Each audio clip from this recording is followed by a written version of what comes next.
The Magic Show is brought to you by StarCityGames.com. On Saturday, February 23rd, the Magic Show will be coming to you live from the Star City Games $5,000 Standard Open in Charlotte, North Carolina. This event is open to everyone and it's expected to be huge, so make plans to attend and I'll see you there. Hi, this is Paulo Vitor da Onda Rosa. Welcome to Magic Show.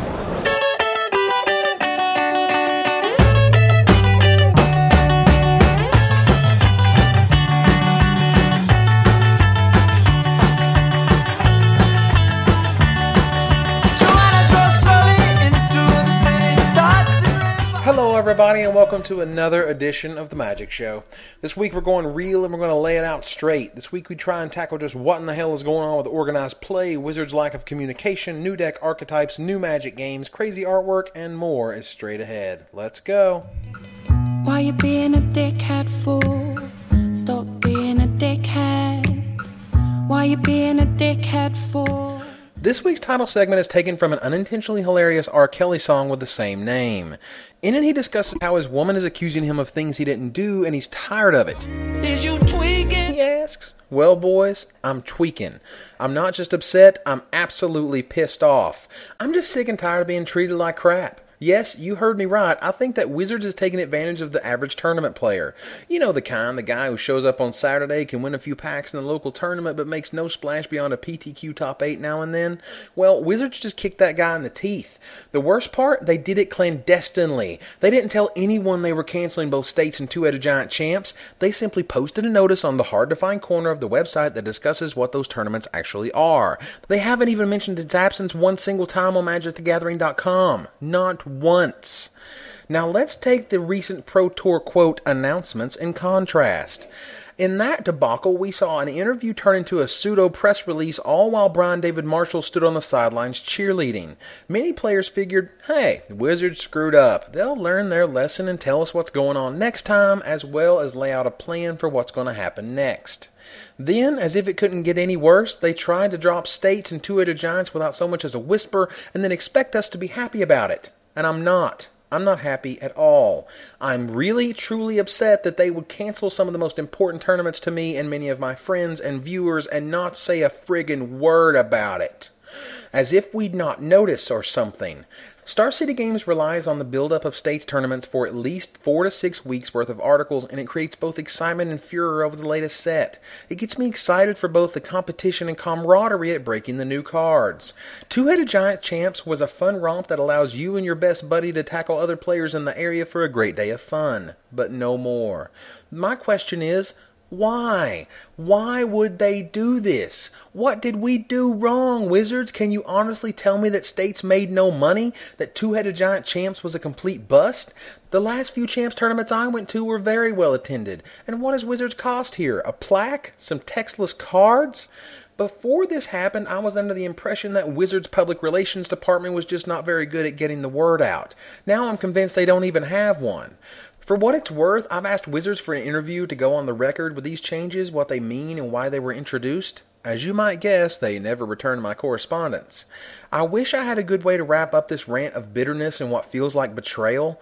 Wizards needs to learn a very important lesson here. When you take something away, you need to replace it with something else. The last game that did this crap, also known as Versus System, committed organized play suicide by slashing tournaments left and right. Now, Versus System had a hell of a lot more problems than Magic does, and Magic is the biggest and best collectible card game on the planet. So if they can't get it right, who can? I hope I'm wrong, and speaking from someone who puts almost all of his free time into the game, you know I believe that.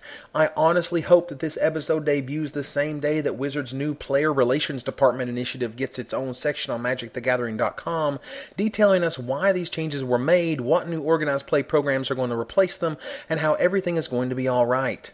Because in public relations, perception is reality, and the perception is that Magic is not only in trouble, but that it's dying. And I don't believe that, and I don't even want to think that. But damn, Wizards, you're not helping your cause with these actions. I'm ready for something new to come from Renton, Washington. Like, what the hell is going on? Consider my fingers crossed.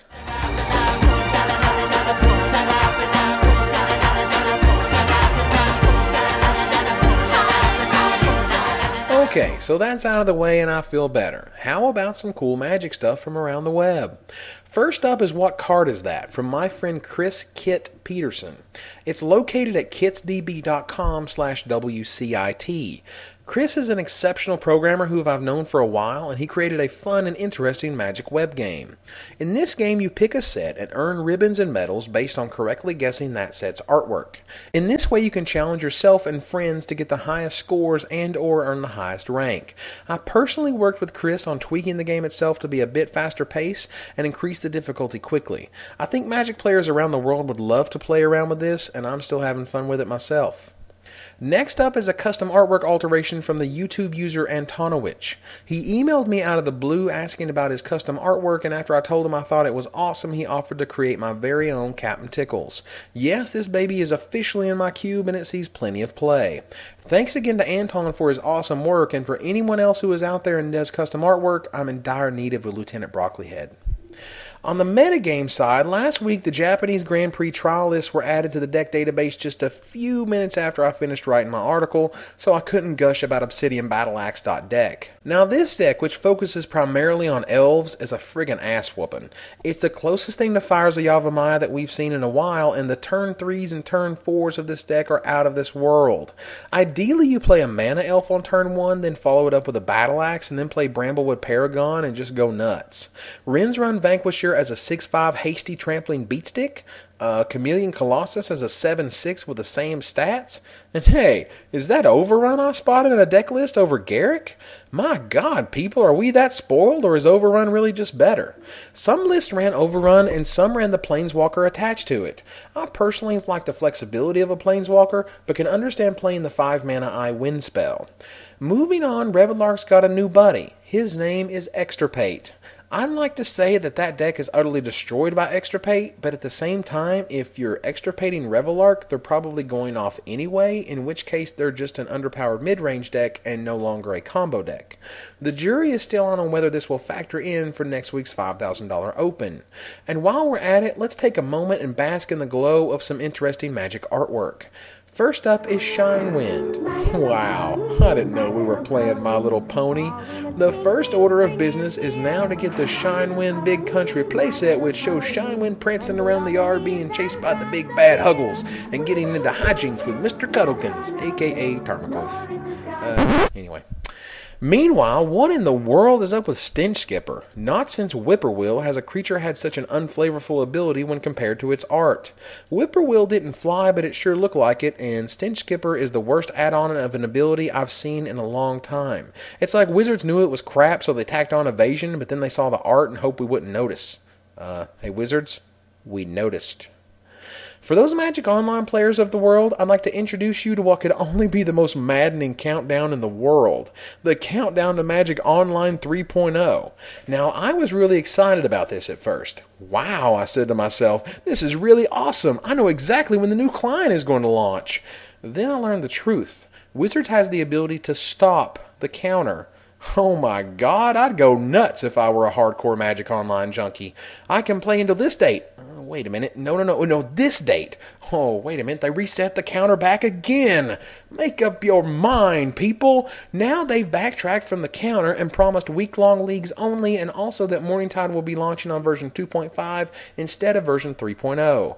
There goes those dreams of playing both release events and drafts on the same day. But hey, we gotta hand it to the man himself, Worth Wolpert. He promised to give us draft and release event days, and that looks like exactly what's happening. Lastly, I'd like to congratulate Alex King of Cedar Park, Texas for being the lucky winner of an unlimited Black Lotus just for pre-ordering a box of Morningtide from StarCityGames.com. See? Good things do happen in Magic. All the time.